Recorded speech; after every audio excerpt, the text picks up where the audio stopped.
I'm Geraldine and I'm from Southend.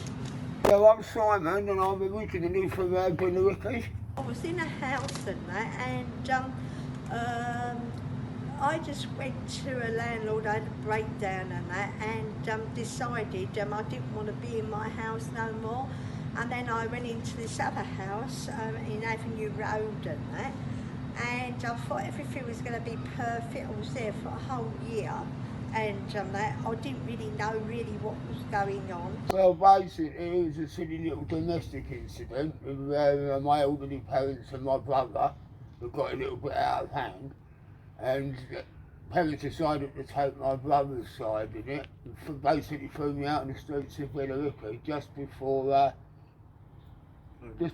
Easter. Then I started being pressurised and like I've got to leave and got to find somewhere else to live and so on and then after that, that's when I was kicked out by the landlord. So basically I spent most of the Easter weekend sleeping on the Lake Meadows benches in Lake Meadows Park. Then one of my friends put me up for a few days because I was lucky enough to get the council to find me here. And I've been here ever since, waiting for hopefully permanent accommodation. I think the most important thing that is, obviously the government needs to be aware of it, even though I'm sure they are, is the need to create more housing, not so much houses of multiple occupancy, because not everybody's suitable for them. But there's so much greenbelt land around this area. Building houses, I think, is really the only thing anyone can do in the long term. In the short term, food, clothing for some people that might need help with their shopping that they wouldn't get until they're actually in their own property because benefits or something, benefits won't cover it. Definitely from the part of the council, I'd say more clarity as to who fits what criteria for what kind of property a lot sooner, rather than just leaving this in places like this. Because you don't, even though this is a nice place and the people here are good, there's no incentive to do anything. You're just waiting in limbo for report after report to be done. Actually being a volunteer on a Friday, I really enjoyed that and so on.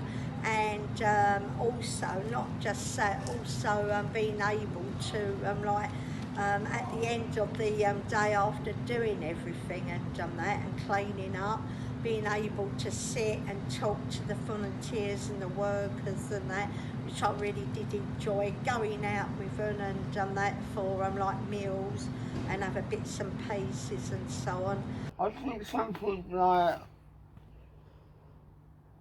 a drop-in centre in the church a couple of days a week was just something to go and have a cup of tea and a cake and a chat just to get out of here and have a little bit of walk around, walk to the church, bit of exercise. You know, maybe you can have people that come in from charities and councils or whatever that can give that information out.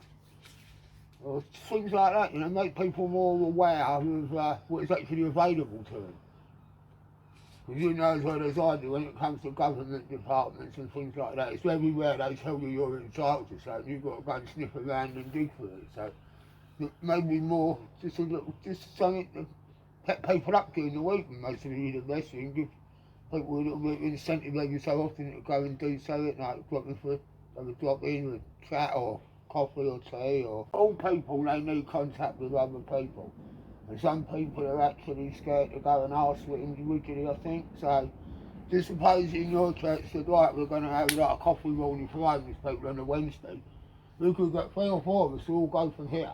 Whereas if they're to their own devices, only one might make the effort, so it could benefit a group of us going together, get us out of here. And it's just, I think with a lot of people, it's just knowing that there's people out there that are willing to help, hold out a hand to help you. But regardless of what you actually materialistically do, it's just knowing that support and knowledge that help is there for you if you need it.